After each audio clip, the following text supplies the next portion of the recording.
Okay, so that is how we have implemented largest candidate rule. Okay, we have decided based on the work element time. Okay, we have arranged them in descending order, right? And then we have assigned, keeping in mind two things. What is that? Either the precedence requirements, precedence constraints are not violated, and the station time, okay, is only kept to whatever is fixed, right? For example, 1 minute here. So as soon as you reach 1 minute, if it is exceeding that, then you will not assign more work elements like that. Second workstation, same thing. So you see 0.7 was assigned, 0.11 was assigned, but it amounts to 0.81. And if you assign the next one, that is 0.6, it will increase to more than one, right? So that is why we stopped until second workstation. Okay. So this is where we stopped. So your second workstation will have only two work elements to do, 3 and 6. Similarly, we have done 3, 4, and 5. Okay. And therefore, we have come up with this network diagram. Okay.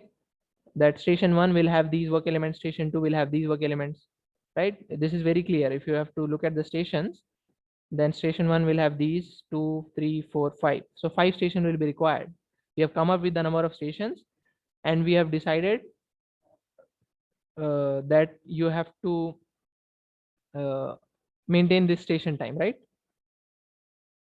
So this is based on the largest candidate rule.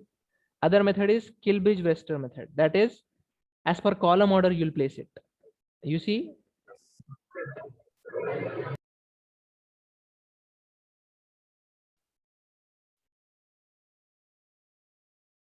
there are these columns, right? As per the network diagram, we can make columns, right?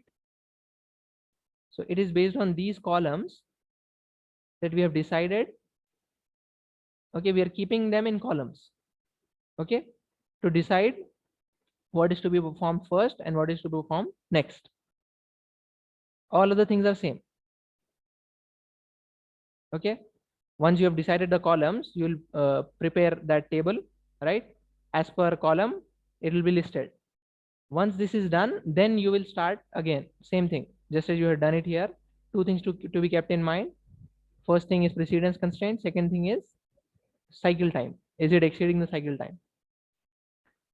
So you will come up with another kind of workflow here, that instead of workstation having 2514, it may be having some other. Okay, so the allocation of work elements to stations will change when the method is changing. Okay, Kilbridge-Webster method will take into account the column order. All other things are same. Here we took processing time, that workstation time, right? I'm sorry, work element time, starting from the largest to the uh, smallest, right? So here we'll take into account column order. Again, inside also we'll take this largest candidate rule. For example, we have decided based on this column, right? First column, second column. So first column, you see 0.2 for first work element, 0.4 for second. Which one will you assign first? 0.4. Why? Because we are following largest candidate rule, even inside your Kilbridge-Webster method. Okay. So you can say it's a combination of two, but the priority is you are starting with a column wise allotment. Okay. All of the things are same. So that's your Kilbridge-Webster method. Other method is ranked positional weight method, wherein you're calculating the rank position value. How are you going to calculate it? You see, for example, for 6, you have to calculate for 6 rank position value. How will you calculate? You will sum the work times 0.11, 0.27, 0.5, 0.12. How will 0.6 go to the end? You'll see the root, you'll add the work times, work element times, and that total sum will be your rank position weight, right? So whichever is having more weight will be placed first. Okay, it is calculated by adding work element times of the current task and the task following it, right after that.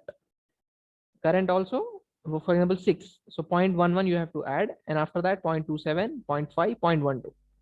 For 4, 0.1, 0.6, 0.27, both of these two, right? After 8 you have 8, 9 and 10, right?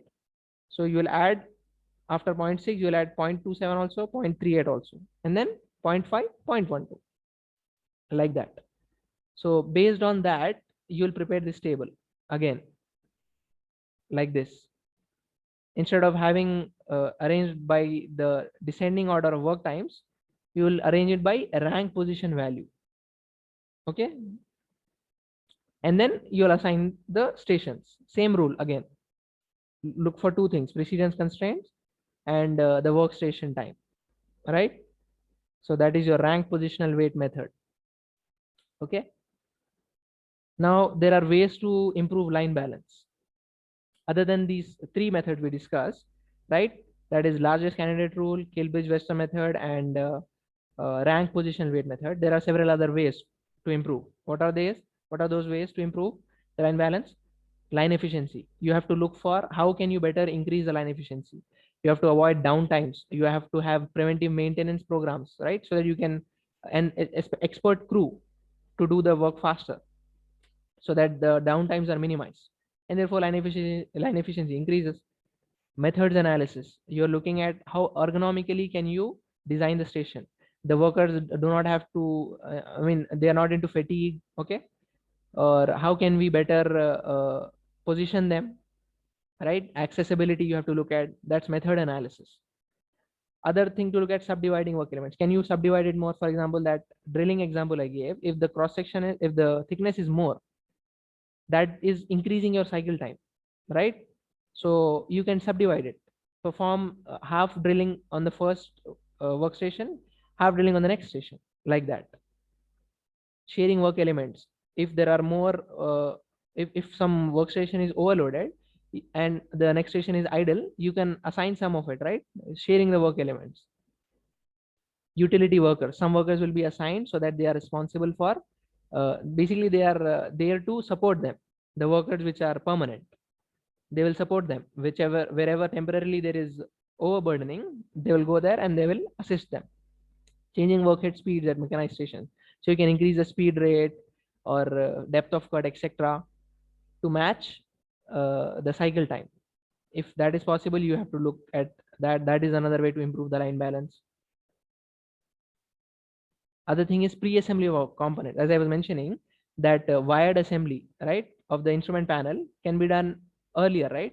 If it requires more time, then that can be done at a specific cell. So that will also improve your line balance. Storage buffers you can introduce, right? Just as we had in transfer lines, we can introduce storage buffers also, so that downtimes are minimized. And if there are downtimes, then other stations, other stages will not be affected. Zoning and other constraints. You see that there are some positive, negative, and position constraints. For example, spray painting. For example, if you are painting it now, first step. The second step, you have to look at. I mean, there has to be closed compartments, right, for spray painting. So all the elements which are requiring painting has to be done at one particular zone, right? Because you have to enclose it. So that is these are the constraints. Position constraints also. And the parallel workstation. So you can introduce stations parallel so that they will share the workload. Same to achieve the same work elements. For example, two work elements are there. You can do it parallelly, right? Two workstations are responsible for doing the same job. So this will improve your line efficiency also, right?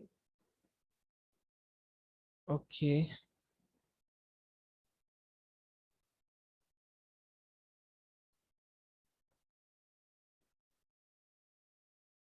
Okay, then only flexible assembly system concept is remaining. I'll try to cover that in another class. Okay, you can join the next class. Sridhar sir has posted the link, right? I've taken